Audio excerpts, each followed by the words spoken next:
Le processus de désarmement et de démobilisation des forces tigriennes est lancé en Éthiopie. Le 10 janvier 2023, dans la ville d'Agoula, à 36 km de la capitale régionale Mekele, les combattants du Tigray ont rendu un important arsenal militaire composé de chars blindés, des artilleries de différentes tailles, des roquettes et des mortiers à l'armée éthiopienne sous la supervision de l'Union africaine. Un pas important dans le respect de l'accord de cessez-le-feu du 2 novembre 2022 a été franchi pour le retour à la paix dans le Tigray après 2 ans de conflit contre les forces gouvernementales.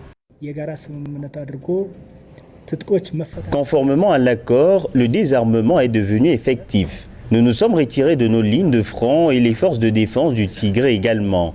Nous l'avons fait de manière consensuelle. C'est ici, à Agoula, que les armes ont été déposées et nous avons reçu ces armes en présence des observateurs de l'Union africaine.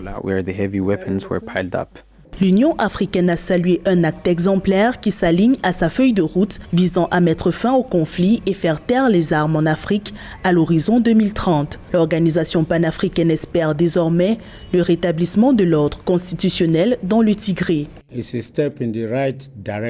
C'est un pas dans la bonne direction en vue d'atteindre l'objectif de l'Union africaine de faire taire les armes d'ici 2030, qui se traduit par la résolution des problèmes des Africains par les Africains. Évidemment, cette avancée va contribuer à restaurer l'ordre constitutionnel et garantir la sécurité.